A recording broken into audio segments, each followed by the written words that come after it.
Olá pessoal, tudo bem com vocês? Espero que sim. Meu nome é Vanessa e hoje eu vim tirar uma dúvida de uma aluna lá do grupo do WhatsApp, que é uma dúvida bem legal. Ela me mandou essa foto de um vídeo meu perguntando em qual tamanho de bastidor foi feita essa matriz. Essa matriz foi bordada em 3 etapas num bastidor de 13 por 18. Tá? E eu vim tentar explicar como que eu faço.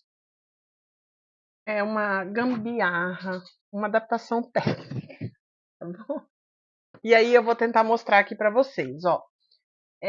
Se eu não me engano, o painel daquela frasqueira tem 26 de comprimento por 21 de altura.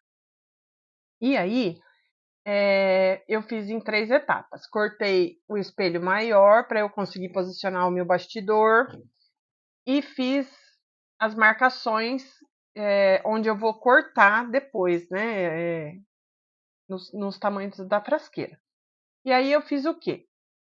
Eu risquei com a caneta fantasminha, onde eu queria que ficasse o nome, posicionei o meu bastidor e aí eu vou alinhar ele na máquina. Quando eu for lá para a bordadeira, eu vou lá com a setinha para baixo, para cima e alinho onde eu quero que fique esse bordado, ok? Feito isso, esse bordado já vai sumir, porque você vai salvar primeiro o nome, uma matriz, depois você vai salvar a parte esquerda e depois você vai salvar a parte direita. E aí, para fazer isso, ó, ela tá separada. Eu que montei essa matriz, tá bom? Vou colocar aqui, ó. Deixa eu só voltar com o nome, porque esse daqui, ó, é mais ou menos o tamanho do espelho, esse quadrado aqui que eu coloquei do bastidor, tá? E aqui eu tenho uma visualização de como vai ficar o bordado.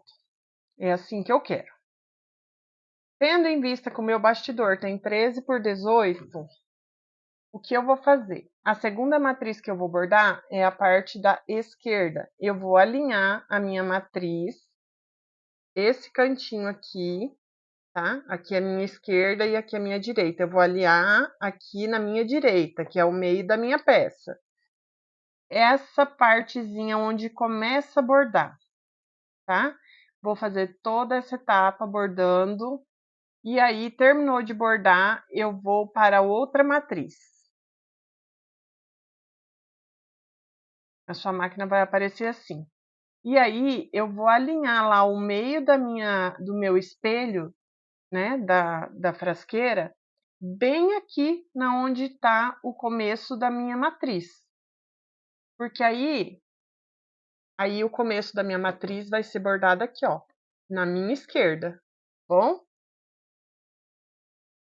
E aí vai dar certinho. Eu vou fazer a terceira etapa do bordado e vai estar pronto. Eu espero que eu tenha conseguido explicar. Se ficar mais dúvidas, gente, pode mandar lá no grupo do WhatsApp que eu tento explicar da melhor forma, tá bom? Beijinhos, espero que tenha ajudado.